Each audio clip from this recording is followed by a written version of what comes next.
యోహాను సువార్త 4వ అధ్యాయం.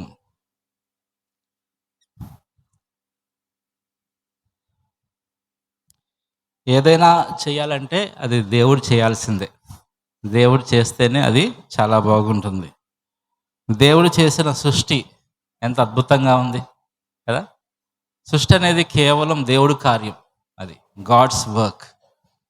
ఓకే. సో, ఈరోజు మన మధ్యలో కూడా తన వాక్యం ద్వారా దేవుడు కార్యం చేయాలని నేను ఆశిస్తున్నాను, ప్రార్థిస్తున్నాను.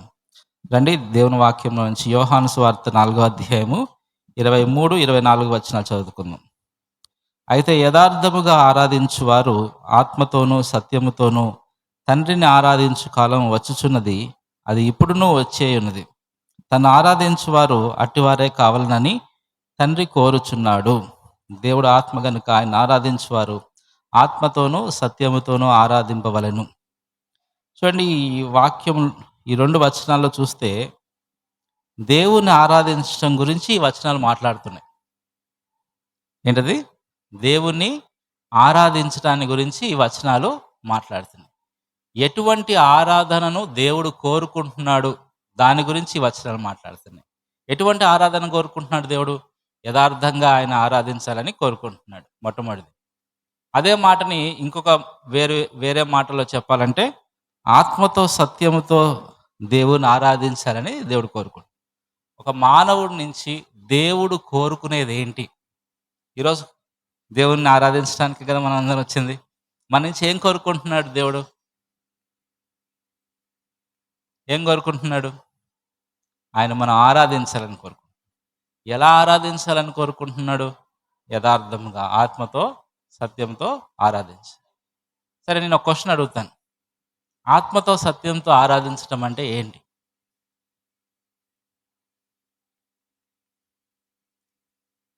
దేవుడు కోరుకునే ఆరాధన అదే కదా. ఆత్మతో సత్యంతో ఆరాధించాలని కోరుకుంటున్నాడు కదా. మన ఆత్మతో సత్యంతో ఆరాధించడం అంటే ఏంటి? దేవుడి వాక్యాన్ని చదువుకుంటూ వెళ్తాం, కానీ దేవుడి వాక్యాన్ని ఏం చేయాలి? మనం అర్థం చేసుకోవాలి. మత్తయి సువార్త 13వ అధ్యాయంలో 18, 19 వచనాలు చూస్తే, ఎవడైనను రాజ్యమును గూర్చిన వాక్యము వినియు గ్రహింపకుండిన ఎడల దుష్టుడు వచ్చి ఆ వాక్యమును ఎత్తుకొని దేవుడి వాక్యాన్ని వింటే సరిపోదు. ఏం చేయాలంట? గ్రహించాలి. We should understand. ప్రపంచంలో ఎన్నో మతాలు ఉన్నాయి. ఈ మతాల్లో మనం అర్థం చేసుకోవాలి విషయాల్ని అని కోరుకుంటాయో లేదో నాకు తెలియదు, కానీ బైబిల్ మాత్రం మనం విషయాలను అర్థం చేసుకోవాలని కోరుకుంటుంది. ఈరోజు స్కూల్లో, కాలేజీల్లో టీచింగ్స్ చేస్తున్నారు. కూర్చొని వింటే సరిపోద్దా? అర్థం చేసుకోవాలా? ఆ స్కూల్లో, కాలేజీలో చెప్పే విషయాలు ఎటువంటి విషయాలు అంటే భౌతికమైన విషయాలు, ఈ లోక సంబంధమైన విషయాలు, మన ఈ లోక సంబంధమైన జీవితానికి ఉపయోగపడేటువంటి విషయాలు. అవే మనం అంతగా అర్థం చేసుకోవాల్సిన ప్రాముఖ్యత ఉంటే, దేవుని విషయాలు, దేవుని వాక్యం, ఆత్మ సంబంధమైన విషయాలు ఇంకెంతగా అర్థం చేసుకోవాలి కదా. అర్థం చేసుకోవడం ఎంత ప్రాముఖ్యము.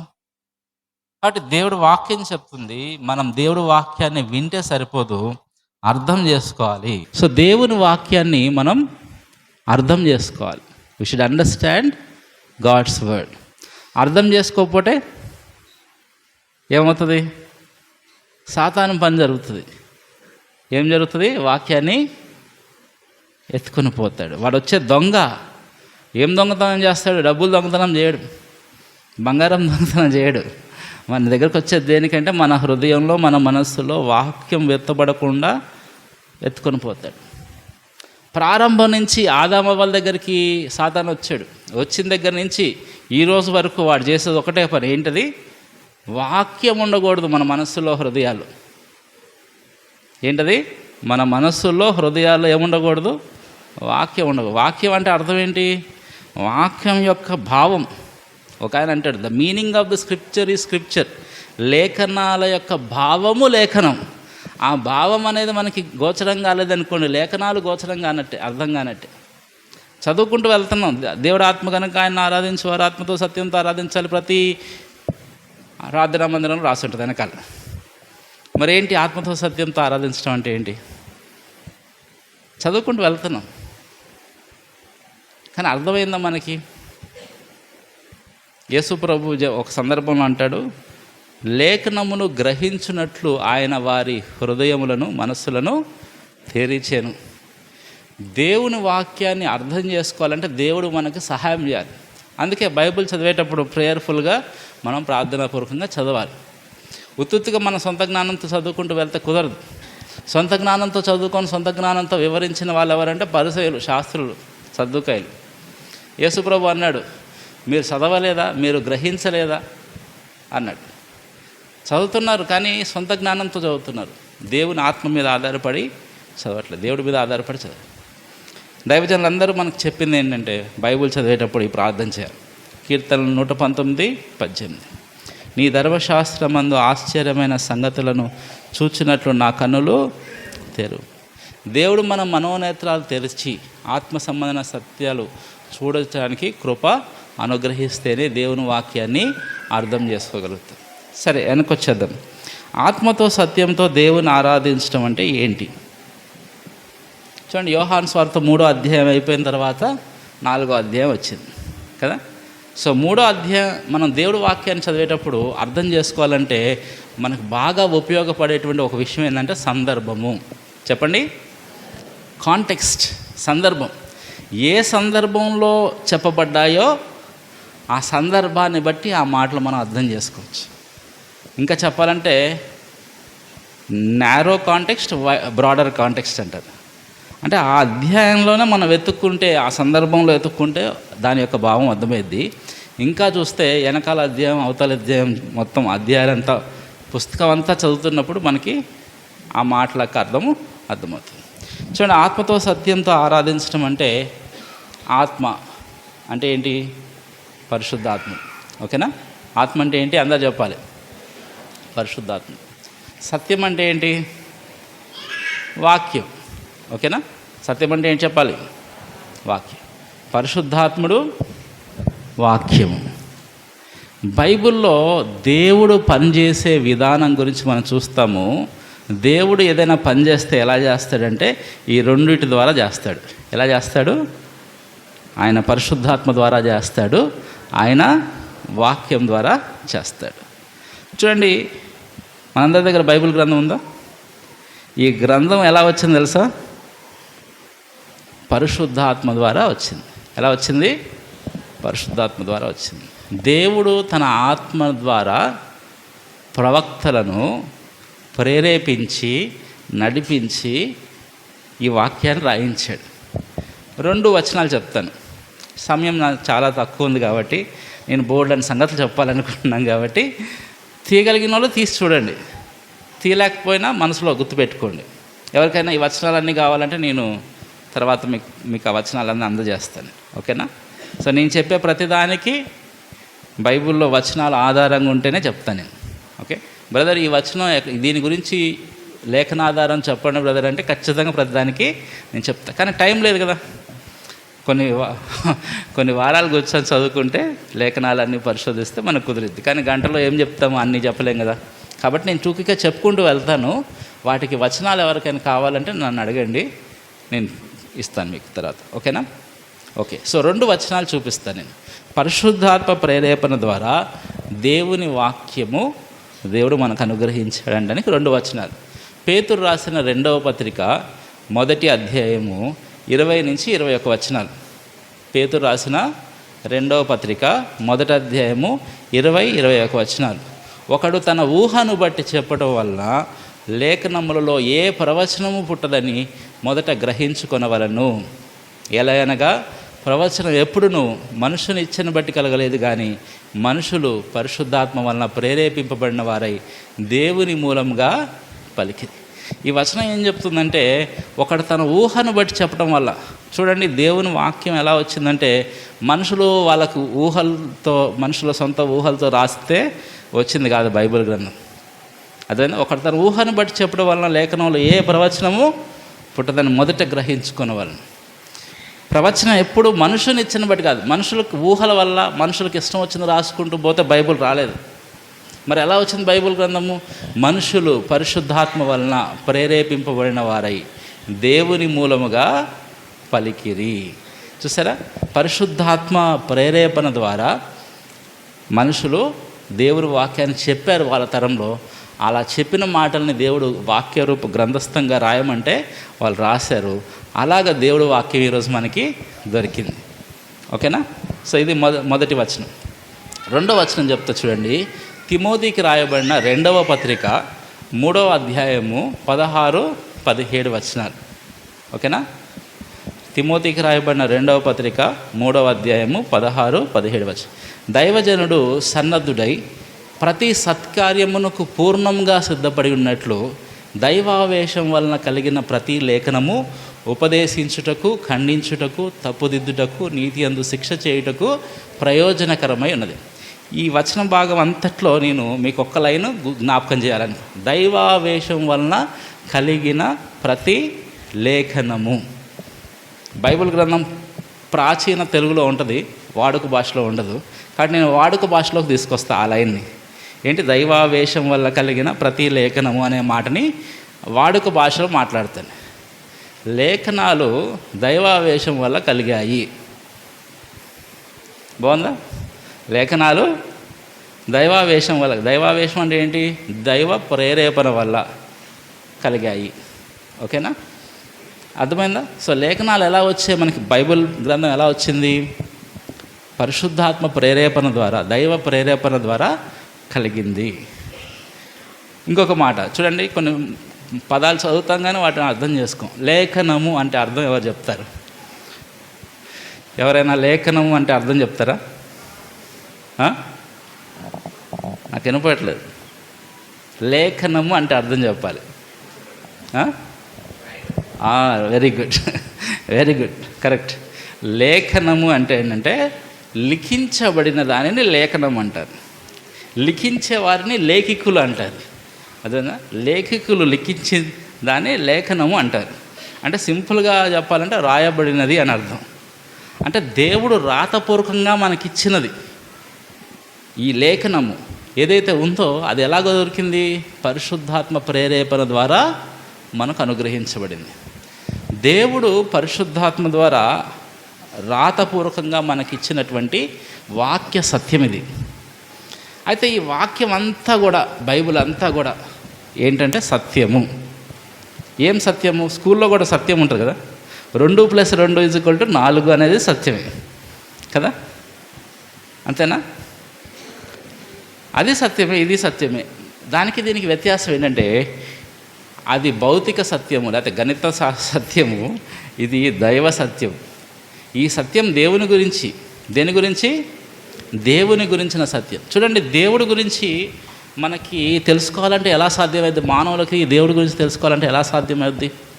వాళ్ళు ఊహిస్తే, ధ్యానిస్తే దేవుడు దొరికేస్తాడా? దేవుడు ఎక్కడుంటాడు? మన ఊహలకు మించుంటాడు, మన జ్ఞానానికి మించుంటాడు. శాస్త్రవేత్తలు అన్నిటినీ పరిశోధించారు కానీ శాస్త్రవేత్తలు ఏమడుగుతున్నారు? దేవుని చూపించు, దేవుడు ఎక్కడున్నాడు అని అడుగుతారు. ఎందుకంటే దేవుడు శాస్త్రవేత్తలకి అందనివాడు, అతీతుడు. అందుకే శాస్త్రవేత్తలు దేవుడు చూపించనే ప్రశ్న ఎందుకు వేస్తున్నారంటే దేవుడు దొరికేవాడు కాదు. మనిషి రీసెర్చ్ చేస్తే దొరికేటట్టయితే మనిషికి అందుబాటులో ఉన్నవాడు అవుతాడు దేవుడు. కానీ మనిషికి దేవుడు అందుబాటులో ఉండేవాడు కాదు. దేవుడు మనిషికి అతీతంగా ఉన్నవాడు. ఆయనంతటా ఆయన నేను మనుషులకు తెలియజేసుకోవాలి, సాక్షాత్కారాన్ని మనుషులకు అనుగ్రహించాలి, ప్రత్యక్షపరచుకోవాలి అనుకుంటే తప్ప మనిషి దేవుడిని పట్టుకోలేడు. అర్థమవుతుందా? సో బైబిల్ గ్రంథం ఏంటి అంటే అదనమాట. దేవుడంతటా ఆయన ఏమనుకున్నాడంటే మానవులకు నా గురించి నేను తెలియజేసుకోవాలి అనుకున్నాడు. అర్థమైందా? మానవులు ఊహించటం కాదు, నేను మానవుల దగ్గరకు వచ్చి నేను ఇదిరా బాబు అని మానవులకి నన్ను గురించి నేను తెలియజేసుకోవాలనుకుంటున్నా. సో ఈ గ్రంథం ఏంటంటే దేవుడు తన గురించి తానే మానవులకు తెలియజేసుకోవటం. ఒక మాటలో చెప్పాలంటే దైవ ప్రత్యక్షత. ఈ గ్రంథం ఏంటి? దైవ ప్రత్యక్షత, దేవుని గురించిన సత్యం. దేవుని గురించి మానవులు బోల్డ్ అన్ని డిస్క్రిప్షన్స్, వర్ణనాలు ఇస్తున్నారు. అవన్నీ తప్పు. ఒకవేళ రైట్ అయితే ఎప్పుడు రైట్ అవుతుంది అంటే ఇక్కడ చెప్పిన వర్ణనకి వాళ్ళు చెప్పేదానికి సరితూగిందంటే అప్పుడే రైట్. అప్పుడు దాకా అన్నీ తప్పు. నా గురించి నేను చెప్పుకోవాలి, అలాగ దేవుడు తన గురించి తాను చెప్పుకో. దేవుడు చెప్పుకుంటేనే కరెక్ట్. దేవుడి గురించి మనం దేవుడి గురించి చెప్తే కరెక్ట్ కాదు. అన్ని మతాలు ఏంటంటే మానవులు దేవుడి గురించి చెప్పడం. బైబిల్ గ్రంథం ఏంటంటే దేవుడే తన గురించి తాను చెప్పటం. అర్థమవుతుందా? సో ఇప్పుడు పరిశుద్ధాత్మ ప్రేరేపణ ద్వారా దేవుడు రాతపూర్వకంగా ఇచ్చిన సత్యము బైబిల్ గ్రంథం. ఆత్మతో సత్యముతో దేవుణ్ణి ఆరాధించడం అంటే ఏంటంటే దేవుడు పరిశుద్ధాత్మ ప్రేరేపణ ద్వారా రాతపూర్వకంగా ఇచ్చినటువంటి ఆయన గురించిన సత్యాన్ని ఈ గ్రంథం చదివితే మనం గ్రహిస్తాం. అర్థమవుతుందా? ఈ పుస్తకం అంతా చదివితే మనకి ఏమి లభిస్తుంది? దేవుని గురించిన సత్యం, దేవుని గురించిన జ్ఞానం దొరుకుతుంది మనకి. దేవుడు అంటే ఇట్లుంటాడా దేవుడికి ఇది ఇష్టమా, ఇది ఇష్టం లేదా? దేవుడి గురించి మనం తెలుసుకుంటాం, దేవుని గురించిన జ్ఞానం మనం పొందుతాం. ఆ జ్ఞానంతో, ఆ దైవ సత్యంతో, దైవ ప్రత్యక్షత సాక్షాత్కారంతో నింపబడి మన మనసులు, మన హృదయాలు, మన నోరు తెరిచామనుకోండి, అర్థమవుతుందా? దేవా నువ్వు ఇలాంటి వాడివి నాయనా అని నేను ఆరాధన చేస్తున్నా. నేను ఆరాధన చేయడానికి ఆధారం ఏంటి? దేవుడే చెప్పినటువంటి మాట, వాక్యానుసారమైన ఆరాధన. ఆయన కోరేది ఏంటి మన నుంచి అంటే మనం వాక్యము చదవాలి, వినాలి, అర్థం చేసుకోవాలి. తద్వారా దేవుడేంటో మనం గ్రహించాలి. అలా గ్రహించిన తర్వాత దేవా నువ్వు ఇట్లాంటి వాడివి అని మనం దేవునికి తిరిగి చెప్తున్నాం. అది ఆయన కోరుకునేది. అందుకే మనం చేసే ఆరాధనకి ఆధారం ఏమై ఉండాలి? వాక్యం. అందుకే మనం ఆరాధన చేయకుండా వాక్యం ఎందుకు చదవాలి అంటే వాక్యం ద్వారా దైవ సాక్షాత్కారాన్ని పొంది ఆ వాక్యాన్ని సత్యాన్ని ఆధారం చేసుకొని దేవుణ్ణి మనం ఆరాధించాలి. ఓకేనా? చూడండి, దేవుడు వాక్యంలో విగ్రహారాధన చేయొద్దు అని చెప్పి ఆజ్ఞాపించాడు. కానీ చాలామంది క్రైస్తవులు, చర్చికి వచ్చే క్రైస్తవులు విగ్రహారాధన చేస్తారు. మీరు ఒప్పుకుంటారా? మీరు అంటారు మేము ఎప్పుడు అలా చేయలేదండి అంటారు. బహుశా విగ్రహం అంటే ఏంటి చెప్పండి? ఒక మట్టితోనో, ఒక చెక్కతోనో, ఒక లోహంతోనో, ఒక మెటల్తోనో చేయబడింది విగ్రహం అనుకుంటాం మనం. కానీ క్రైస్తవులు ఎలాంటి విగ్రహాలు చేస్తారు తెలుసా? మట్టితో చేయరు, చెక్కతో చేయరు, బంగారం, వెండి లేకపోతే ఏ లోహాలతో చేయరు, కానీ ఊహలతో చేస్తారు. మన ఊహలతో మన దేవుడు ఇలా ఉంటాడు అని మనం అనుకుంటాం. కానీ అది నిజంగా అది దేవుడా? దేవుడు అలా ఉంటాడా? బైబిల్లో దేవుడు అలానే ఉన్నాడని చెప్పాడా? ఆయన గురించిన సత్యం అదేనా బైబిల్లో చెప్పింది? దేవుడు ఆయనేమో ఈ విధంగా ఉంటాడని బైబిల్ చెప్తుంది, నువ్వేమో ఈ విధంగా ఉంటాడని నువ్వు అనుకుంటున్నావు. నువ్వు ఆరాధించే దేవుడు ఎవరంటే నీ ఊహలతో నువ్వు కల్పించుకున్న దేవుని నువ్వు ఆరాధిస్తున్నావు. వాక్యాన్ని నువ్వు చదవకపోతే, వాక్యంలో దేవుని నువ్వు వెతుక్కోకపోతే, నీ ఊహలతో నువ్వు చేసుకున్న దేవుని నువ్వు ఆరాధిస్తావు. అది విగ్రహారాధన అవుతుంది. కానీ దేవుడు ఎటువంటి ఆరాధన కోరుకుంటున్నాడంటే ఆత్మతో సత్యముతో ఆయన ఆరాధించాలని ఆయన కోరుకు. అందుకే దేవుడు వాక్యం చదవటం అవసరం. దేవుడు వాక్యంలో దేవుడు ఎవరో అర్థం చేసుకోవడం అవసరం. చూడండి, శాస్త్రుల పరిచయాలు వాక్యం చదివి ఈ వాక్యం అంతా ఎవరి గురించి చెప్తుంది? అవే నన్ను గురించి సాక్ష్యం చెప్తున్నానని యేసుప్రభు చెప్పాడు. ఆయన అదృశ్య దేవుని యొక్క స్వరూపిగా ఆయన మానవుల మధ్యలోకి వచ్చి నివసిస్తే వాళ్ళు ఆయన ఏమన్నారు? నువ్వు దెయ్యం పట్టినోడు అన్నారు. ఎవరన్నారు? బైబిల్ చదివే వాళ్ళ, చదవని వాళ్ళ? ఎవరు? చదివే వాళ్ళే. బైబిల్ చదివితే సరిపోదు, బైబిల్ని సరిగ్గా అర్థం చేసుకో. బైబిల్లో తాను ప్రత్యక్షపరుచుకున్న ఆ దేవుని అర్థం చేసుకుంటే ఆ దేవుడు నీ కళ్ళెదుటున్నప్పుడు అయ్యా అని ఆరాధన చేస్తావు. ఆయన ఎదుటి సాష్టాంగపడు. మోషేయు ప్రవక్తలు ఎవరి గురించి సాక్ష్యం ఇచ్చారో ఆయన మేము కనుగొన్నామన్నారు. వీళ్ళేమో ఆయన కనుగొన్నారు, వాళ్ళేమో ఆయన్ని నువ్వు దెయ్యం పట్టిన వాడివి అన్నారు. నువ్వు దేవదూషణ చేస్తున్నావని సిలవేశారు. మనం వాక్యంలో ఉన్న దేవుని అర్థం చేసుకోకపోతే మనం ఆయన్ని నిందిస్తాము, ఆయన దూషిస్తాము, ఆయన ఆరాధించాము. ఆయన సిలవేసి మహిమా స్వరూపియగు ప్రభువును వారు ఎరిగి ఉంటే వారు ఏం చేసి ఉండేవాళ్ళు? సిలవేసి ఉండేవాళ్ళు కాదు. సో బైబుల్ అంతా దేని గురించి? బైబుల్ మనకు దేనికి ఇచ్చాడు దేవుడు అంటే ఆయన తెలుసుకోవడానికి ఇచ్చాడు, ఆయన అర్థం చేసుకోవడానికి ఇచ్చాడు, అలా అర్థం చేసుకొని ఆయన ఆరాధించడానికి ఇచ్చాడు. మరి బైబిల్ని మన చేతిలో ఉంది, మనం బైబిల్ ఇచ్చాడు. మరి మనకు బైబిల్ ఇచ్చినందుకు దేవుడికి ఏమి ఇస్తున్నాం? మనం ఆత్మతో సత్యంతో ఆరాధన ఇస్తున్నామా?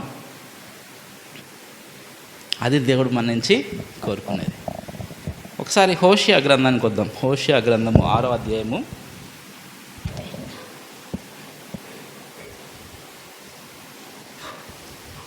హోషియా గ్రంథము 6వ అధ్యాయం.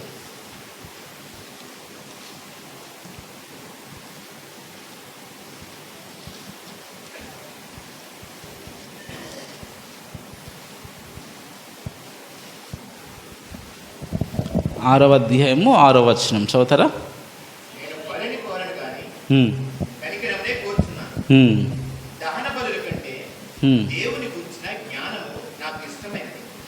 Very good. ఈ వచనాన్ని మనం కాసేపు అర్థం చేసుకోవడానికి ప్రయత్నం చేద్దాం.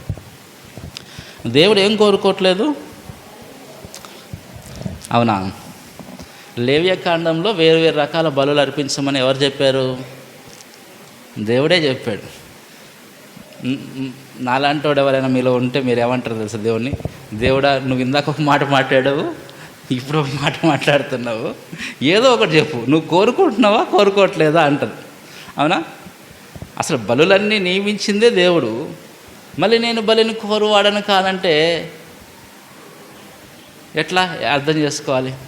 సరే, ఏం కోరుకుంటున్నాడు? బలి కాదు, ఏం కోరుకుంటున్నాడు? కనికరం.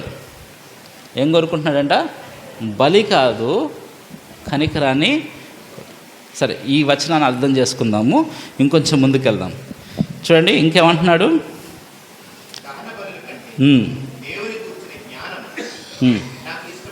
ఓకే, ఈ వచనాన్ని ఎప్పుడైనా చదివారా మీరు?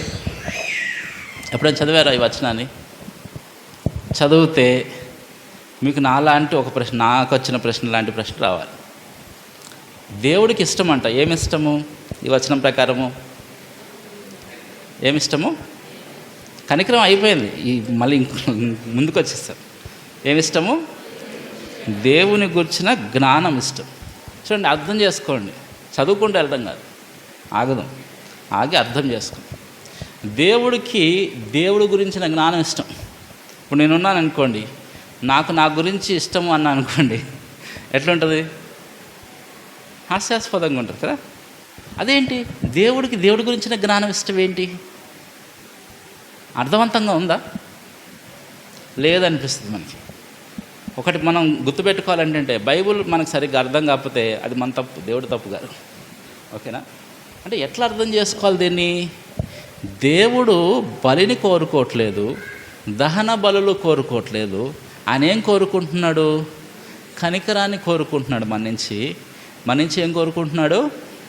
దేవుడి గురించిన జ్ఞానం కోరుకుంటున్నాడు. అర్థమైందా? ఇందాక చెప్పుకున్నాం మనం ఏమని? ఆత్మతో సత్యంతో దేవుని ఆరాధించడం అంటే ఏంటి? పరిశుద్ధాత్మ ప్రేరేపణ ద్వారా రాతపూర్వకంగా ఇవ్వబడిన దేవుని గురించినటువంటి సత్యాన్ని మనము గ్రహించి, మన మనస్సులు, మన హృదయాలు ఆయన గురించిన ప్రత్యక్షత చేత నింపబడి మన నోరు తెరిచినప్పుడు మనం దేవుడికి అర్పించేది ఏంటి? ఆత్మతో సత్యంతో ఆరాధన చేస్తాం. ఇక్కడ అదే చెప్తున్నాడు.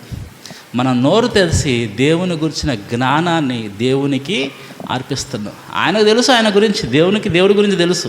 మనకు తెలియాలి కదా. మన నుంచి దేవుడు కోరుకునేది ఏంటి? దేవుని జ్ఞానం కోరుకుంటున్నాడు. దేవుని జ్ఞానం చేత మనం నింపబడాలని కోరుకుంటున్నాడు. దేవుని సత్యం చేత మనం నింపబడాలనుకుంటున్నాడు. దేవుడి గురించిన ప్రత్యక్ష చేత మనం నింపబడాలని దేవుడు కోరుకుంటున్నాడు. ఆయన ఎవరో తెలియకుండా దేవుని ఆరాధిస్తే కుదిరిద్దా? ఇందాక మనం చదువుకున్న యోహాను సువార్త 4వ అధ్యాయంలో సమరయ స్త్రీతో యేసుప్రభు మాట్లాడుతూ చెప్పిన మాట ఇది. అమ్మా, మీరు తెలియని దానిని ఆరాధిస్తున్నారు, మేము తెలిసిన దాన్ని. సమరయులు మోషే రాసిన 5 పుస్తకాలే పట్టుకొని ఆరాధన చేస్తున్నారు.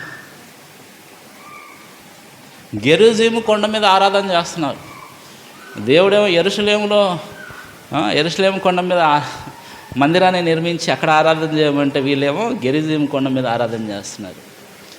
దేవుడు ప్రవక్తల ద్వారా 39 పుస్తకాలు, యేసు ప్రభు కాలానికి పాత నిబంధన ఒకటే ఉంది, 39 పుస్తకాలు పట్టుకొని ఆరాధించమంటే, దేవుడిచ్చిన సంపూర్ణ ప్రత్యక్షతతో ఆరాధన చేయమంటే వాళ్ళు మోషే రాసిన 5 పుస్తకాలు పట్టుకొని ఆరాధన చేస్తారు. సగం ప్రత్యక్షత, హాఫ్ రెవల్యూషన్. సంపూర్ణమైన ప్రత్యక్షత లేకుండా సగం ప్రత్యక్షతతో దేవుని మిడిమిడి జ్ఞానంతో ఆరాధిస్తున్నారు. అది కాదు. అసలు ఎక్కడ ఆరాధన చేస్తున్నాం అనే దానికంటే కూడా దేన్ని ఆధారం చేసుకొని ఆరాధన చేస్తున్నాం. దేవుడు వాక్యాన్ని ఆధారం చేసుకొని, దేవుడిచ్చిన ప్రత్యక్షతను ఆధారం చేసుకొని ఆరాధన చేస్తున్నామా? అమ్మ, ఒక కాలం వస్తుంది ఆరాధించేవారు ఈ కొండ మీద కాదు, ఆ కొండ మీద కాదు, ఆత్మతో సత్యంతో దేవుని ఆరాధిస్తారు. అది ఇప్పుడు వచ్చే ఉన్నది. దేవుని గురించినటువంటి ప్రత్యక్షత దేవుడు మానవులకి ప్రారంభం నుంచి ఇస్తున్నాడు. ఎలా ఇస్తున్నాడు? బైబిల్ పండితులు ఏమంటారంటే 2 రకాలుగా చెప్తారు. General revolution, special revolution. సాధారణమైన ప్రత్యక్షత, ప్రత్యేకమైన ప్రత్యక్షత. సో సాధారణంగా మానవులందరికీ, అసలు క్రైస్తవులు క్రైస్తవేతరులను లేకుండా మానవ జాతి అందరికీ దేవుని ప్రత్యక్షత దేవుడు ఇచ్చాడు. ఎలా ఇచ్చాడు? రోమాపత్రిక 1వ అధ్యాయం 18-20 వచనాలు చూస్తే, దుర్నీతి చేత సత్యమును అడ్డగించు మనుషుల యొక్క సమస్త భక్తిహీనత మీదను దుర్నీతి మీదను దేవుని కోపము పరలోకము నుండి బయలుపరచబడినది. ఎందుకనగా ఆయన గురించి తెలిసఖ్యమైనది ఏదో దేవుడు వారికి బయలుపరిచాను.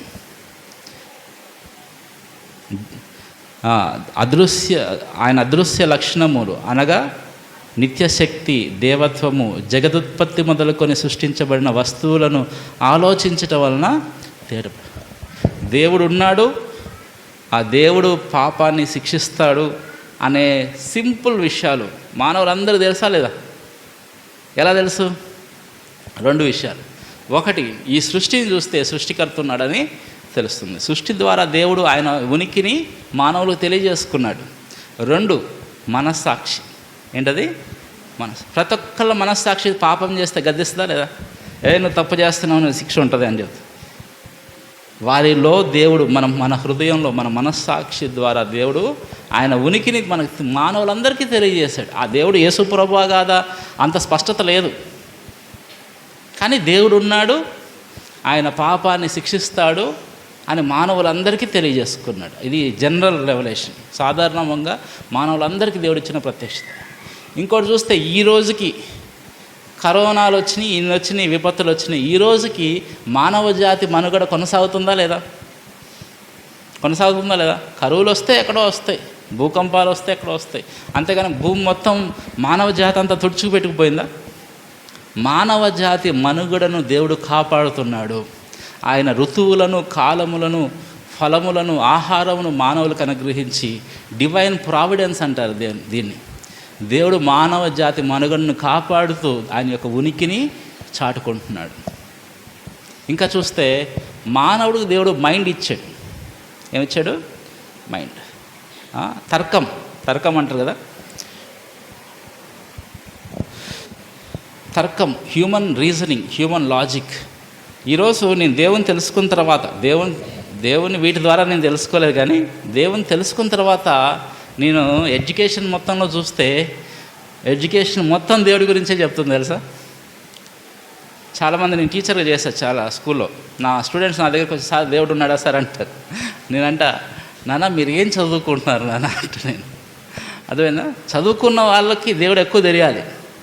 చదివేస్తే ఉన్నవది పోయినట్టు చదువుకున్న వాళ్ళు అడిగే ప్రశ్న ఏంటంటే దేవుడు ఉన్నాడా సార్ అని అడుగుతారు. నేనంట, మీరేం చదువుకుంటున్నారు నాన్న అంట. కనీసం 3 లాంగ్వేజెస్ నేర్చుకుంటారు, 3 భాషలు నేర్చుకుంటారు, 3 సబ్జెక్ట్స్ నేర్చుకుంటారు, అవునా? భాషలు ఎక్కడి నుంచి వచ్చినాయి చెప్పండి? దేవుడు ఇచ్చాడు. భూమి అందరిదా ఒక్క భాష, ఒక్క పలుకు ఉండేది ఆదికాండం 11వ అధ్యాయం దాకా. తర్వాత ఏమైంది? దేవుడు భాషలు తారుమారు చేశాడు. బాబేలు గోపురం దగ్గర దేవుడే ఇన్ని భాషలు పెట్టాడు. ఆథర్ ఆఫ్ లాంగ్వేజెస్ ఎవరు? ఫాదర్ ఆఫ్ లాంగ్వేజెస్ ఎవరు? దేవుడే.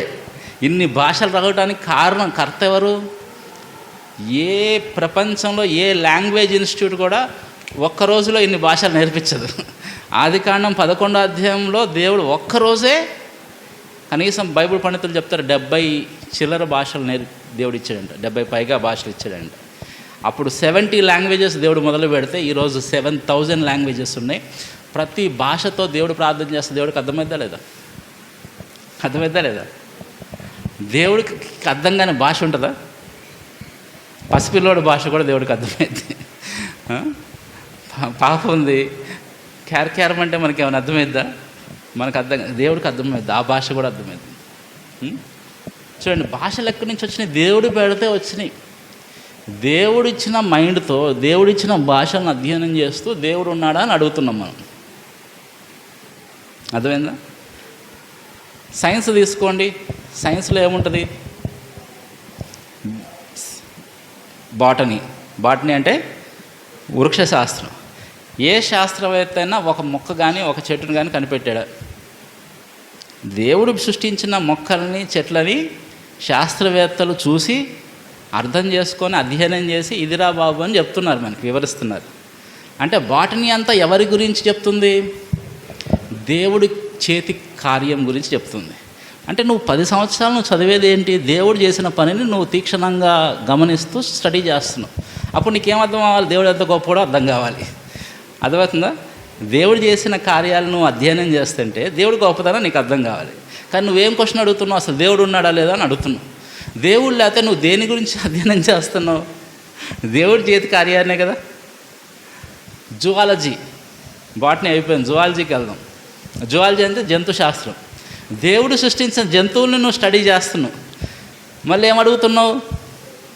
దేవుడు ఉన్నాడా అని అడుగుతున్నావు. నువ్వు జంతువులన్నింటినీ చూసినప్పుడు నీకు ఆశ్చర్యం కలిగి దేవుడా నువ్వు ఎంత గొప్పవాడు అనుకోవాలి. నెహ్రూ జూలాజికల్ పార్క్కి వెళ్ళి నేను మనుషులందరూ జంతువులను చూస్తాను, నేను మనుషులను చూస్తున్నా. ఎందుకంటే ప్రభా, దేవుడు సృష్టించిన నువ్వు సృష్టించిన జంతువులు చూసి ఆశ్చర్యపోవడానికి వచ్చారు, కానీ వీళ్ళని చూస్తే నాకు ఆశ్చర్యం అనిపిస్తుంది. వీటిని సృష్టించిన దేవుణ్ణి మర్చిపోతున్నారు మనుషులు. జువాలజీ అంతా చదివి దేవుడు ఉన్నాడా అంటే నేనేం చెప్తా? నేను ఇప్పటికే నీకు బోల్డ్ అంతా దేవుడు గొప్పతనం అర్థం కావాలి, దేవుడు జ్ఞానం నీకు అర్థం కావాలి. Botany speaks about God's greatness, zoology speaks about God's greatness. ఇంకా physics, sound, heat, light, gravitation, electricity, magnetism అన్నీ దేవుడు పెట్టినాయి. దేవుడు పెట్టిన భౌతిక నియమాలను అధ్యయనం చేస్తూ ఇంత చక్కగా భౌతిక విశ్వం పనిచేస్తున్న తీరును చూస్తే నీకేమర్థం కావాలి? ఈ నియమాలను పెట్టిన దేవుడు ఎంత గొప్పడో నీకు అర్థం కావాలి. దేవుడు పెట్టిన లిమిట్ ఖచ్చితంగా భూమి 24 గంటలు ఒక చుట్టూ వేసేసిద్ది. హ్యాపీ న్యూ ఇయర్ అంటాం, ఏంటి హ్యాపీ న్యూ ఇయర్? దేవుడు పెట్టినటువంటి టైంలో భూమి సూర్యుడి చుట్టూ ఒక చుట్టూ వేసేసింది. ఒక రోజు గడుస్తుందంటే దేవుడి ద్వారా గడుస్తుంది, ఒక సంవత్సరం గడుస్తుందంటే దేవుడి ద్వారా గడుస్తుంది. ఇన్ని అధ్యయనం చేసుకుంటూ దేవుడు ఉన్నాడా అంటే నేనేం చెప్పాలి? నేను దేవుడు లేకుండా ఇవన్నీ ఎక్కడి నుంచి వచ్చినాయి? దేవుడు జరిగించకుండా ఇవన్నీ ఎలా జరుగుతున్నాయి? ఆ దేవుడి గురించి ఇంకా ఆయన గొప్పతనం నీకు అర్థం కావాలంటే నువ్వు బయాలజీ చదివితే అర్థం కావాలి, బాటనీ జువాలజీ చదివితే, ఫిజిక్స్ చదివితే నీకు అర్థం కావాలి. కెమిస్ట్రీ, రసాయనం, సాలిడ్, లిక్విడ్, గ్యాసెస్, వాటి మధ్యలో ఉన్న రసాయన కెమికల్ బాండింగ్స్, అటామిక్ నెంబర్స్, ఎంత ఖచ్చితంగా దేవుడు అన్ని నియమించి నడిపిస్తున్నాడు. అవన్నీ చదువుతుండగా కెమిస్ట్రీ చదివితే ఏమర్థం కావాలంటే దేవుడు గొప్పతనం అర్థం కావాలి. ఇంకా geography, geo, earth, graphy, structure of earth గురించి స్టడీ చేస్తే ఏమర్థం కావాలి నీకు? సార్ దేవుడు ఉన్నాడా సార్ అంటే ఏం చెప్తా నేను? నువ్వు స్టడీ చేసేదంతా దేవుడి గురించే. దేవుడు చేయంది ఏమైనా స్టడీ చేస్తున్నావు నువ్వు? 10 సంవత్సరాలు నువ్వు స్కూల్కి వెళ్తే నీకు ఏం అర్థం కావాలి? దేవుడు ఉన్నాడని నీకు అర్థం కావాలి, ఆ దేవుడు ఎంత గొప్పడో నీకు అర్థం కావాలి. Education is all about God. ఇంకా ఫిలాసఫీలోకి వెళ్తే లాజిక్, రీజనింగ్. ఈరోజు ఏ గవర్నమెంట్ ఎగ్జామ్స్ రాసే వాళ్ళైనా సరే వాళ్ళకి అసలుకి పేపర్ ఎలా సెట్ చేస్తారు తెలుసా? రీజనింగ్, ఫిలాసఫీ, సైకాలజీ బేస్ మీద సెట్ చేస్తారు. రీజనింగ్, దేవుడు మానవుడికి ఒక తర్కించే సామర్థ్యాన్ని ఇచ్చాడు. నీకున్న తర్కించే సామర్థ్యాన్ని వాడితే నువ్వు ఖచ్చితంగా దేవుడు ఉన్నాడు అనేటువంటి లాజిక్ కంక్లూజన్కి రావాలి. ఇంగితం ఏం చెప్తుంది? కామన్ సెన్స్ ఏం చెప్తుందంటే దేవుడు ఉన్నాడు. Bible direct statement. దేవుడు లేడని బుద్ధిహీనులు తమ హృదయ. దేవుడు లేడన్నాడంటే మీరు ఈ స్టేట్మెంట్ తీసేసుకోవచ్చు. వాడు ఫూల్, వాడి కనీసం వాడి లాజిక్ పనిచేయట్లేదు. అర్థమైందా? తల్లిదండ్రులు లేకుండా పిల్లలు ఉంటారా? ఉంటారా? మా తల్లిదండ్రులు లేరండి అంటే కుదిరిద్దా? యేసు ప్రభు కనీసం తలైనా ఉందా? జనరల్ చెప్తున్నా. అది ఎంత లాజిక్కి వ్యతిరేకం, తర్కానికి వ్యతిరేకమో, సృష్టికర్త లేకుండా సృష్టి ఉందంటే వ్యతిరేకం. కాబట్టి మానవులందరికీ దేవుడు తన ఉనికిని వేరు వేరు విధాలుగా సృష్టి ద్వారా తెలియజేసుకున్నాడు. మానవుడు మనుగడను కాపాడటం ద్వారా తెలియజేసుకున్నాడు. దేవుడు మానవుడికి ఇచ్చిన మనస్సాక్షి ద్వారా తెలియజేసుకున్నాడు. మానవుడికి ఇచ్చినటువంటి తర్కించే సామర్థ్యాన్ని బట్టి తెలియజేసుకున్నాడు. ఇంకా చూస్తే మానవ చరిత్ర దేవుడిని ఉనికిని తెలియజేస్తుంది. మీరు ఎవరైనా స్టూడెంట్స్ ఉంటే వరల్డ్ హిస్టరీ అనే పుస్తకం తీసుకోండి, ప్రపంచ చరిత్ర అనే పుస్తకం తీసుకోండి. ఈరోజు ఐఏఎస్, ఐపీఎస్, గవర్నమెంట్ ఎగ్జామ్స్ రాసే ప్రతి ఒక్కళ్ళు ఖచ్చితంగా చదవాల్సిన పుస్తకం వరల్డ్ హిస్టరీ. మీరు ఫస్ట్ పేజ్ తీయండి, క్రానాలజీ ఆఫ్ వరల్డ్ హిస్టరీ, ప్రపంచ చరిత్ర యొక్క వరుస క్రమం అని ఉంటుంది. దాంట్లో అబ్రహాం పేరు ఉంటుంది, మోషే పేరు ఉంటుంది, దావీదు పేరు ఉంటుంది, సొలొమోన్ పేరు ఉంటుంది. మోషే ఐగుప్తులో నుంచి ప్రజలను విడిపించి ఇశ్రాయేల్ దేశాన్ని నడిపించడని ఉంటుంది. అంత మహాసామ్రాజ్యం చేతిలో నుంచి ఒక మానవ మాతృడు 12 లక్షల కాలబలాన్ని ఎలాగ విడిపించి నడిపించాడు? చరిత్ర నుంచి మనకు వచ్చే ప్రశ్న, ద ఓన్లీ ఆన్సర్, ఏకైక జవాబు ఏంటంటే దేవుడు చేసిన పని. అర్థమైందా? ప్రపంచ చరిత్రలో దానియేలు గురించి చదువుతాం, బబులోను చరిత్రలో. అంటే నేనేం చెప్తున్నా అంటే, మానవ చరిత్ర చూసినప్పుడు దేవుడు చేసిన కార్యాలు ఉన్నాయి, అద్భుతాలు ఉన్నాయి. ఈ అద్భుతాలకి వివరణ ఏంటి? దేవుడు ఉన్నాడు. దేవుడు ఉన్నాడు, మానవుల జీవితంలో ఆయన జోక్యం చేసుకుంటున్నాడు, ఆయన కార్యాలు చేస్తున్నాడు, ఆయన మాట్లాడుతున్నాడు. ఇది బైబిల్ పక్కన పెట్టినా కూడా, బైబిల్ లేకుండా కూడా మానవులకు దేవుడు ఇచ్చినటువంటి ప్రత్యక్షత. అర్థమైందిగా? ఇప్పుడు ఈ గ్రంథం యొక్క విలువ మనం అర్థం చేసుకుందాం. సృష్టిని చేశాడు దేవుడు అని తెలుసు, కానీ ఎప్పుడు చేశాడు, ఎలా చేశాడు, ఎందుకు చేశాడు మనకు అర్థం కావాలంటే బైబిల్ దగ్గర రావాల్సిందే. అర్థమైందా? ఆ సృష్టిని చేసిన దేవుడి యొక్క మనసును తెలుసుకోవాలంటే ఖచ్చితంగా బైబిల్ దగ్గరికి రావాలి. ఆయన పేరేంటి, ఆయన ఎలా ఉంటాడని తెలుసుకోవాలంటే బైబిల్ దగ్గరికి రావాల్సిందే. అర్థమైందా? చూడండి, బైబిల్ గ్రంథం అనేది చదివితే దేవుడు ఇంకా బాగా తెలుస్తాడు. నేను చదువుకున్న వాళ్ళ మధ్యలో తిరుగుతూ ఉంటా, వాళ్ళు అడుగుతూ ఉంటారు, దేవుడు ఉన్నాడా, దేవుడు ఉన్నాడా అని. నేనంట దేవుడు లేడనుకున్నాం కాసేపు, నాకు ఈ పుస్తకం గురించి ఎక్స్ప్లెయిన్ చేయి. దేవుడు ఉన్నాడంటానికి ఈ పుస్తకమే రుజువు అంట. నేను 66 గ్రంథాలు, ఓకేనా? ఈ పుస్తకం ఏంటి? బైబుల్ అంటాం. బైబుల్ అంటే గ్రీకు భాషలో అనేక పుస్తకాల సముదాయం, కలెక్షన్ ఆఫ్ బుక్స్. 66 పుస్తకాలు ఉన్నాయి. దేవుడు ఈ పుస్తకాన్ని రాపించడానికి 40 కంటే ఎక్కువ మంది మనుషులను, ప్రవక్తలను వాడుకున్నాడు. ఈ పుస్తకంలో మొదటి పుస్తకం నుంచి చివరి పుస్తకం రాయడానికి ఎన్ని సంవత్సరాలు పట్టింది తెలుసా? 2000 సంవత్సరాలు పట్టింది. 15 అంటారు, 16 అంటారు, సరే మ్యాక్సిమం తీసుకుంటే 2000 సంవత్సరాలు పట్టింది.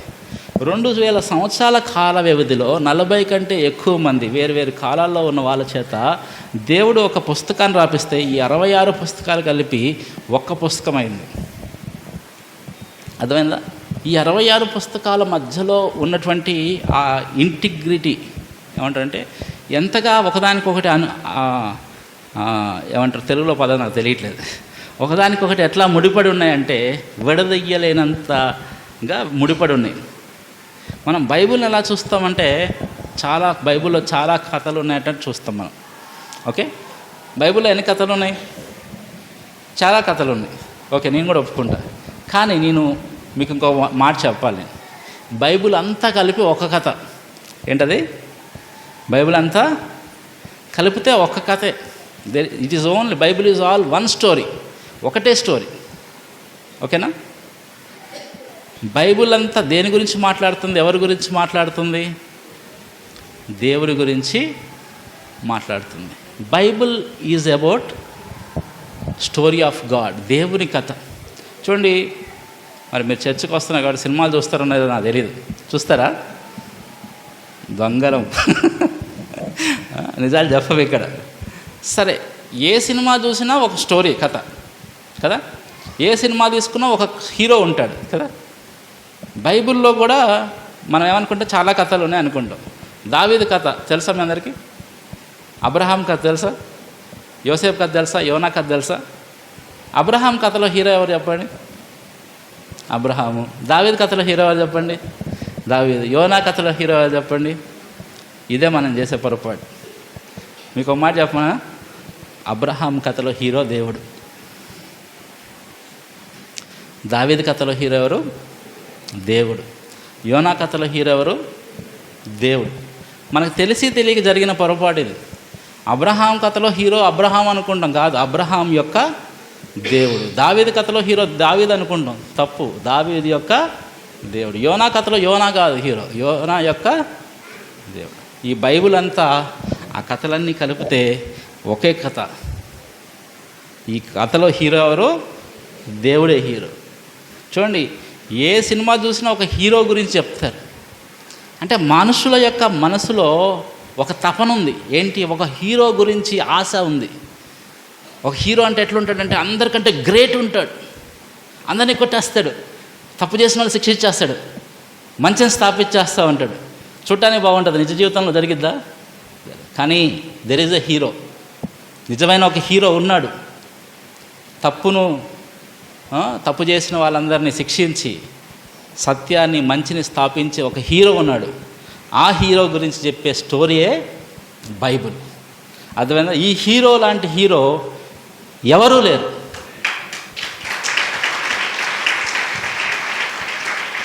నిజం. మన దేశంలో హీరోల్ని ఆరాధిస్తారు.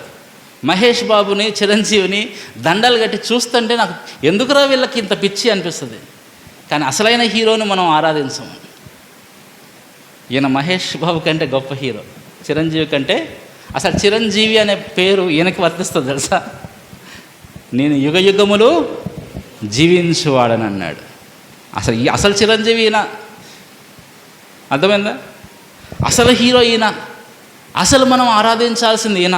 అసలు పిచ్చి ప్రేమతో అభిమానించి ఆరాధించాల్సింది ఈ హీరోని. బైబిల్ అంతా ఒక కథ. ఆ ఒక కథ ఎవరి గురించి అంటే దేవుని గురించి కథ. అబ్రహాం కథలో దేవుడే హీరో, దావీదు కథలో దేవుడే హీరో, అన్ని కథల్లో కూడా దేవుడే హీరో. ఆది కాండం నుంచి ప్రకటన గ్రంథం వరకు చూస్తే ఒకే హీరో గురించి మాట్లాడుతుంది. ఆ హీరో ఎవరు? దేవుడు. హీరోయిన్ ఇప్పుడు హీరోయిన్ గురించి వద్దాం. హీరోయిన్ ఎవరో తెలుసా? నువ్వు నేనే. ఎవరు? ఈ హీరో ప్రేమించింది ఎవరినో తెలుసా? నిన్ను నన్నే. ఈ హీరో బైబిల్లో చెప్పిన దేవుడు ఎవరంటే మనల్ని ఎంతగా ప్రేమించాడంటే ఏ హీరో కూడా, ఏ సినిమాలో ఏ హీరో కూడా ఇలా ప్రేమించడు. అంతగా దేవుడు మనల్ని ప్రేమించాడు. ఒక ఆయన పాట రాశాడు. దేవుడు ప్రేమ గురించి చెప్పుకుంటూ ఒక పాట రాశాడు. నాకు చాలా బాగా అనిపిస్తుంది, నా హృదయానికి బాగా ఇష్టం. ఏం పాటది? నిన్నే తలచి నిన్నే వలచి దేవుడే మనుషుడైన చిత్రము చూడుమా, ఆ దేవుడే దీనుడైన చిత్రము చూడుమా. హృదయమా హృదయమా నా హృదయమా యేసయ్య ప్రేమను గాంచుమా, యేసయ్య ప్రేమను గాంచుమా. ప్రాణమా ప్రాణమా నా ప్రాణమా యేసయ్య స్నేహము గోరుమా, యేసయ్య స్నేహము గోరుమా. చూడండి, దేవుడు మన కొరకు దీనుడైపోయాడు, మానవుడైపోయాడు. అసలు ఏ మతంలో అయినా ఏ దేవుడి గురించి అయినా వర్ణించినప్పుడు ఇంతగా వర్ణించారా? అసలు దేవుడు ఏంటి, మానవులు ప్రేమించడం ఏంటి, భక్త ఏం కావాలో కోరుకో అని వెళ్ళిపోతారు వరాలు ఇచ్చి. కానీ ఈ దేవుడు అట్లా కాదు, మనల్ని ప్రేమించి మన కొరకు ప్రాణం ఇచ్చి. మన కొరకు ఎవరు ప్రాణం పెడతారు? అన్నీ ఉత్తుత్తు మాటలే ప్రేమలని. ఎవరెస్ట్ అయినా ఎక్కేస్తా నీ కోసం, పసిఫిక్ అయినా దాటేస్తా నీ కోసం, అంత ఉత్తుదే, ఉత్తుత్తి మాటలే, కవిత్వాలే.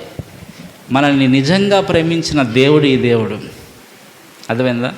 అసలు ఆ హీరోలను అంత అభిమానిస్తారు. ఆ హీరోలకి ఇలా పేర్లు తెలుసా? కనీసం వీళ్ళు ఏందో తెలుసా? వీళ్ళని ప్రేమించారా? లేదు. కానీ ఈ హీరో ఎవరంటే నన్ను ప్రేమించినవాడు, నన్ను ఎరిగినవాడు, అర్థమవుతుందా? ఆయనకు నువ్వు తెలుసు. ఎప్పుడు తెలుసు? జగత్తు పునాది వేయబడక మునిపే ఆయన క్రీస్తులో ప్రేమ చేత మనలను ఏర్పరచుకొనెను. నేను ఇంకా పుట్టలే, అసలు ఈ ఆయన సృష్టించలే, అప్పుడే ఆయన నన్ను చూశాడు.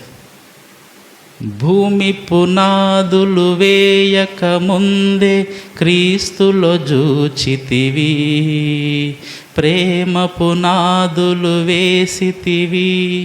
చూడండి, అప్పుడే ఆయన భూమి పునాదులు వేయకముందు ప్రేమ పునాదులు వేసాడంట. యేసుక్రీస్తులో దేవుడు మనల్ని చూశాడు, మనల్ని ప్రేమించాడు. మనం ఆయన వారిగా ఉండాలని, ఆయన సొత్తుగా, ఆయన స్వాస్థ్యంగా ఉండాలని ఆయన మనల్ని ఏర్పరచుకున్నాడు. నశించిన దాన్ని వెతికి రక్షించుట కొరకు మనుష్య కుమారుడు ఈ లోకమునకు వచ్చాను. దేవుడు మనల్ని ప్రేమించి మనల్ని వెతుక్కుంటూ ఈ లోకానికి దేవుడై ఉండి ఆయన ఒకసారి మానవుడు చంద్రమండలం మీద కాలు పెట్టాడంట. ఆయన వచ్చి అంటాడు, నేను పోయి చంద్రమండలం మీద కాలు పెట్టడం గొప్పతనం కాదు, దేవుడు భూమండలం మీద కాలు పెట్టడం గొప్ప విషయం. దేవుడు మానవుడిగా ఈ లోకంలోకి వచ్చి నా కొరకు ప్రాణం పెట్టడం, అది గొప్ప విషయం. ఇంత గొప్ప ప్రేమ ఏ సినిమా స్టోరీలో ఉందా? చూడండి, నాకు అనిపిస్తుంది, చాలామంది అంటుంటారు బైబిల్ రాసుకున్నారండి మీరు అంటారు. బైబిల్ 2000 సంవత్సరాల క్రితం నుంచి ఉంది కదా భూమి మీద. ఇలాంటి ఇంకొక స్టోరీ రాయొచ్చు కదా, రాయొచ్చా లేదా? ఇప్పుడున్న ఆర్టిఫిషియల్ ఇంటెలిజెన్స్ చాట్ జీపీటీ వాడి బైబిల్తో సరిసమానమైన ఒక కథ రాయగలుగుతున్నాడు ఆ మానవుడు. ఏం చెప్తుంది అదంటే, ఈ కథ మానవ జ్ఞానంతో రాయబడిన కథ కాదు. చూడండి, ఎవరైనా మనుషులు కథ రాస్తారనుకోండి, మనుషులు కథ రాస్తే ఏం చేస్తారు? మనుషులను మంచిగా చూపిస్తారు కదా. ఈ పుస్తకం మనుషులను ఎలా చూపిస్తుంది? మనిషి పాపి, మనిషిలో ఏ మంచితనమో లేదు అని చెప్తుంది ఈ పుస్తకం. ఇలా రాస్తారా మనుషులు రాస్తే? దేవుడి గురించి ఈ పుస్తకం ఏం చెప్తుందంటే, ఏం చేసినా దేవుడే చేయాలి. దేవుడి గురించి ఇంత ఉన్నతంగా ఏ పుస్తకం చెప్పలేదు, మానవుడి గురించి ఇంత హీనంగా ఏ పుస్తకము చెప్పలేదు. అదే సమయంలో అంత గొప్ప దేవుడు ఇంత పాపి అయిన మానవుని ప్రేమించి మానవుని ఆయనలాగా మార్చడానికి ప్రాణం పెట్టాడని చెప్తుంది ఈ పుస్తకం. మరి ఇది మానవ జ్ఞానమా, దేవుని జ్ఞానమా? మానవుల ఊహలా, దైవ ప్రేరేపణ? దైవ ప్రేరేపణ కదా. కాబట్టి ఈ పుస్తకము దేవుడి గురించి చెప్తుంది. ఆ దేవుడు ఎవరో తెలుసా? నిన్ను నన్ను ప్రేమించినవాడు. ఈ పుస్తకాన్ని ఎలా చూడాలంటే, మనల్ని ప్రేమించిన వాడు మనకు రాసిన ప్రేమ లేఖలాగా చూడాలి. ఓకే, ఈ సినిమాలన్నీ కూడా ఏంటి, ఒక అబ్బాయి ఉంటాడు, ఒక అమ్మాయి ఉంటుంది, ప్రేమించుకుంటారు. అవునా? ఫోన్ల కోసం ఎదురు చూస్తుంటారు, లేకపోతే ఉత్తరాల కోసం ఎదురు చూస్తుంటారు. మరి అది మనం కూడా అలా చూడాలి కదా. దేవుడు మనకు రాసిన లవ్ లెటర్ ఇది. ఒక ప్రేమ లేఖ వస్తే ఎన్ని రోజులతో చదువుతారండి? ఎన్ని రోజులు చదువుతారు? న్యూస్ పేపర్ వస్తే మన తర్వాత చూసుకోవచ్చు అనుకుంటాం. మనం ప్రేమించిన వాళ్ళు మనకు లెటర్ రాస్తే మనం చదవకుండా వదిలేస్తామా? ఎంత ఆరాటంగా చదువుతాం మనం కదా. కాబట్టి దేవుడు, నన్ను ప్రేమించిన దేవుడు నాకు రాసిన ప్రేమ లేఖ, దీంట్లో నా కోసం ఏం చెప్పాలనుకుంటున్నాడు, దీంట్లో నాకేదో దేవుడు మెసేజ్ చెప్పాలనుకుంటున్నాడు. ఆ మెసేజ్ నేను తెలుసుకోవాలా లేదా? ఆయన నన్ను ప్రేమించాడని నాకు అర్థమైతే ఈ పుస్తకాన్ని నేను చదువుతాను. చాలాసార్లు చాలామందికి బైబిల్ చదవడం ఎంత కష్టమవుతుందో. ఈరోజు పొద్దున్న ఎంతమంది బైబిల్ చదివారు? చేతులెత్తండి. ఎంత చదివారు? ఇప్పుడు మనకు తెలియక క్రిస్టియానిటీలో మనకి నష్టం చేశారు. పొద్దున్నే లేసి ఒక అధ్యాయం చదువుకోవాలి అంతే. ఒక అధ్యాయం చదివేసుకుని రేపు పొద్దున్న దాకా తీయరు బైబిల్. రేపు పొద్దున్న దాకా తీయరు. ఇద్దరు ప్రేమికులు ఎంతసేపు మాట్లాడుకుంటారు చెప్పండి? ప్రతిరోజు పొద్దున్నే డిసిప్లిన్గా మాట్లాడుకుంటారా? ఎప్పుడు అవకాశం దొరికితే అప్పుడు రాత్రి పగలు అదే ధ్యాస. అవునా? మనం బైబిల్ని ఎప్పుడు చదవాలి? పొద్దున్నే చదవటం మంచిదే, ఇంకా కాదనట్లే. కానీ పొద్దున మాత్రమే కాదు, అవకాశం ఉన్నప్పుడల్లా మనం తీసి చదవాలి. ఎందుకు చదవాలి బైబిల్? ఎందుకు చదవాలి? దేవుని తెలుసుకోవడానికి చదవాలి. అవునా? చూడండి, పెద్ద పెద్ద దైవజనులు ఉన్నారు, వాళ్ళు ఎన్నో సంవత్సరాలు బైబిల్ చదువుతుంటారు. మళ్ళీ చదువుతారా లేదా? ఎందుకు చదువుతారు? దేవుని తెలుసుకోవడానికి. ఇంకా మా సేవకుడు ఉండేవాడు అనమాట, తిమోతి గారని. ఆయన అంటాడు, దేవుడి గురించి చెప్పాలంటే అరగని తరగని సబ్జెక్ట్ అంట. మనం మొదలు పెడతామే కానీ అయిపోదు ఈ సబ్జెక్టు. ఏ సబ్జెక్ట్లో అయినా 2 సంవత్సరాల్లో మాస్టర్స్ డిగ్రీ సంపాదించవచ్చు, కానీ దేవుడి గురించిన సబ్జెక్ట్లో 2 సంవత్సరాలు కాదు కదా, పరలోకం పోయిన తర్వాత కూడా యుగ యుగాలు చదువుతూనే అంత పెద్ద సబ్జెక్ట్ ఇది దేవుడి గురించి సబ్జెక్ట్ అంటే. అర్థమైందా? దేవుని ఎంతో తెలుసుకోవాలి. చాలామందికి బైబిల్ చదివే ఇంట్రెస్ట్ ఉండదు. నేను చెప్తున్నా, నాకైతే దీనంత ఇంట్రెస్టింగ్ సబ్జెక్ట్ ఇంకొకటి లేదు. దేవుడి కంటే ఇంట్రెస్టింగ్ ఏదైనా ఉంటుందా? దేవుడు సృష్టించిన సృష్టి ఎంత అందంగా ఉంటే ఇంకా దేవుడి కంటే అందంగా ఎవరైనా ఉంటారా? దేవుడు సృష్టించిన సృష్టిలోనే ఇంత జ్ఞానం ఉంటే ఇంకేమైనా జ్ఞానం ఉంటుందా? దేవుడి కంటే ఎక్కువ జ్ఞానం ఉంటుందా? నేనైతే చెప్తున్నా, హృదయపూర్వకంగా చెప్తున్నా, ఈ బైబిల్ గ్రంథాన్ని చదవాలని నాకు అనిపిస్తూ ఉంటుంది. టైం ఉండట్లే, మనకు బోర్డులని బాధ్యతలు ఉంటాయి, కానీ అవన్నీ పక్కకు పోతే చక్కగా చదివేసుకోవాలి, తనితీరా చదివేసుకోవాలనిపిస్తుంది.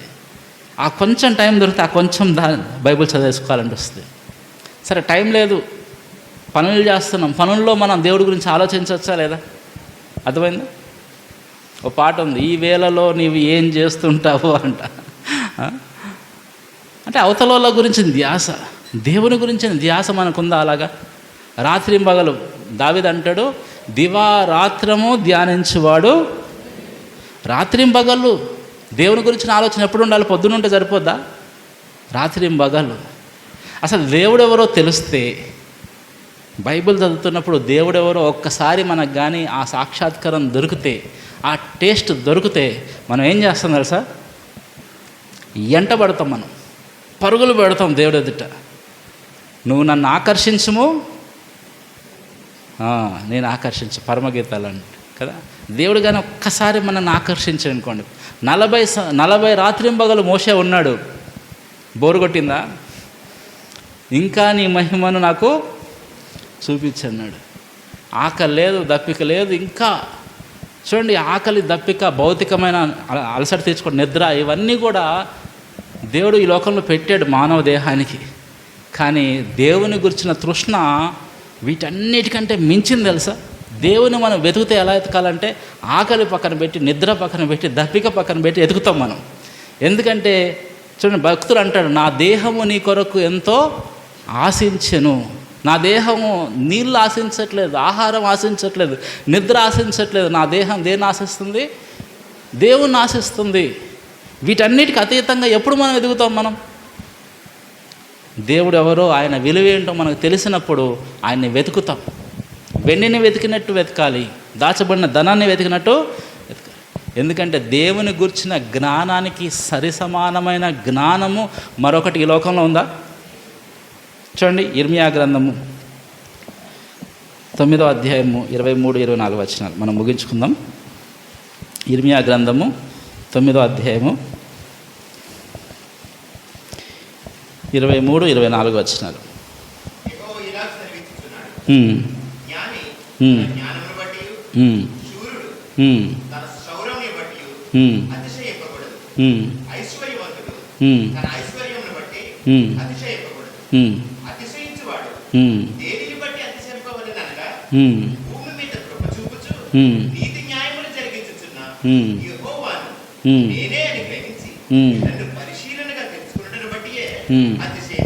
అతిశయింపవాలి. చూసారా, ఎవరైనా ఈ లోకంలో అతిశయించాలంటే, అంటే గ్రేట్గా ఫీల్ అవ్వాలంటే, దేని గురించి గ్రేట్గా ఫీల్ అవుతారు చెప్పండి? అబ్బో, వాళ్ళ చూడండి, బోల్డ్ అంత డబ్బు ఉంది, కోట్లు ఆస్తుంది, వాళ్ళ బోల్డ్ అంత అధికారం ఉంది, బోల్డ్ అంత బలం ఉంది, బోల్డ్ అంత జ్ఞానం ఉంది అని గొప్పగా చెప్పుకుంటాము. వాళ్ళు కూడా గొప్ప ఫీల్ అవుతారు కదా. అసలు మనుషులు దేని కొరకు పరుగులు పెడుతున్నారు? జ్ఞానాన్ని సంపాదించడానికి, ధనాన్ని సంపాదించడానికి, బలాన్ని, వీటి కొరకే కదా మనుషులు ప్రయాసం అంతా కూడా. కానీ దేవుడు అంటున్నాడు, ఒక శూరుడితో దేవుడు అంటున్నాడు, నీ శౌర్యం బట్టి నువ్వు ఆశ్రయించు. ఒక జ్ఞానితో దేవుడు అంటున్నాడు, నీ జ్ఞానాన్ని బట్టి నువ్వు ఆశ్రయించు. ఐశ్వర్యవంతుడితో అంటున్నాడు, నా బోర్డు అంత డబ్బు ఉందంటే నీ డబ్బు బట్టి నువ్వు అతిశయించకూడదు అంటున్నాడు. అర్థమైందా? మరి ఎవరు అతిశయించాలి ప్రభు అని వాళ్ళందరూ అడిగారంట. అప్పుడు దేవుడు అన్నాడంట, నా గురించి ఎవరైతే బాగా అర్థం చేసుకుంటారో, భూమి మీద కృప చూపించి నీతి న్యాయాలు జరిగించే యెహోవాని నేనే అని గ్రహించి అని పరిశీలనగా తెలుసుకుంటే వాడు అతిశయించడానికి అర్హుడు అంటాడు దేవుడు. అర్థమైందా? మరి ఈ పరుగు పందంలో, ఈ తాపత్రయంలో ఎంతమంది ఉన్నారు? ఎంతమంది దేవుడి గురించిన జ్ఞానం సంపాదించడానికి పరుగులు పెడుతున్నారు? ఎందుకంటే ఒకరోజు జ్ఞానం కొట్టుకొని పోద్ది, బలం కొట్టుకొని పోద్ది, ఐశ్వర్యం కొట్టుకొని పోద్ది, మిగిలేది ఏంటి? దేవుని గురించిన జ్ఞానం. దేవుడు అంటున్నాడు, అదే నాకు ఇష్టం. నన్ను పరిశీలనగా తెలుసుకుంటూ బట్టి అతిశయించాలి. అర్థమైందా? ఇదే మాట 1 కొరింథీ పత్రిక 1వ అధ్యాయం చివరి వచనంలో ఉంటుంది. అతిశయించువాడు ప్రభువును బట్టే అతిశయించు. ప్రభువును బట్టి అతిశయించడం అంటే ఏంటి? మళ్ళీ క్వశ్చన్ వచ్చింది. అయ్యయ్యో, అన్నీ క్వశ్చన్లే. ప్రభువును బట్టి అతిశయించడం అంటే ఏంటి చెప్పమంటారా? మనకు సువార్త అర్థమైతే ఈ మాట అర్థమైంది. అన్ని మతాల్లో కూడా భక్తులు ఉన్నారు. కొంతమంది భక్తుల పేర్లు చెప్పండి. భక్త రామదాసు, భక్త కన్నప్ప, భక్త ప్రహ్లాదుడు, బోల్డ్ మంది భక్తులు ఉన్నారు. బైబిల్లో ఎవరైనా భక్తులు ఉన్నారా? ఒక్కళ్ళు లేరు. నీతిమంతుడు లేడు, ఒక్కడు లేడు. ఒక్కడున్నాడు నీతిమంతుడు. ఎవరు? యేసుప్రభు ఒక్కడే నీతిమంతుడు. దేవుని ధర్మశాస్త్రం ప్రకారము పరిపూర్ణంగా నెరవేర్చి దేవుని చేత అంగీకరించబడటానికి, ఆశీర్వదించబడటానికి అర్హుడు ఎవరున్నారు? ఒక్క నీతిమంతుడు ఉన్నాడు. ఎవరు? యేసుప్రభు. మనం బైబిల్లో పట్టుకొని మనం అతిశయం ఏంటి తెలుసా? నేను భక్తిపరుణ్ణి కాదు అతిశయం. నా ప్రభువు గొప్పవాడు, నా ప్రభువు నీతిమంతుడు, నా ప్రభువు భక్తిపరుడు, ఈయన నా ప్రియకుమారుడు, ఈయనందు నేను ఆనందిస్తున్నాను, ఈయన మాట మీరు వినండి. నేను అతిశయించేది ఏంటి? ఈరోజు నా అతిశయం ఏంటంటే, నేను భక్తి చేస్తున్నాను కాదు. అటని చెప్పి భక్తి చేయొద్దని చెప్పట్లే. నేను ఎంత భక్తి చేసినా యేసు ప్రభు అంత భక్తి చేయగలనా? చేయలేను. నా ప్రభువు యోగ్యుడు, నా ప్రభువు నీతిమంతుడు. నా అతిశయం ఎవరు? నా అతిశయము నీవే, నా ఆనందము నీవే, నా ఆరాధన నీవే. మన అతిశయము, మన ఆనందము, మన ఆరాధన ఎవరు? ప్రభువే, నేను కాదు. అర్థమవుతుందా? మనం చీకట్లో నుండి ఆశ్చర్యకరమైన తన వెలుగులోనికి పిలిచిన వాని యొక్క గుణాతిశయములను ప్రచురము చేయడానికి మనం ఉన్నాము. మనం మన గురించి చెప్పుకోవడానికి, మన భక్తిని గురించి డబ్బాలు కొట్టుకోవడానికి మనం లేము. మన ప్రభువుని గురించి మనము చెప్పడానికి ఉన్నాం.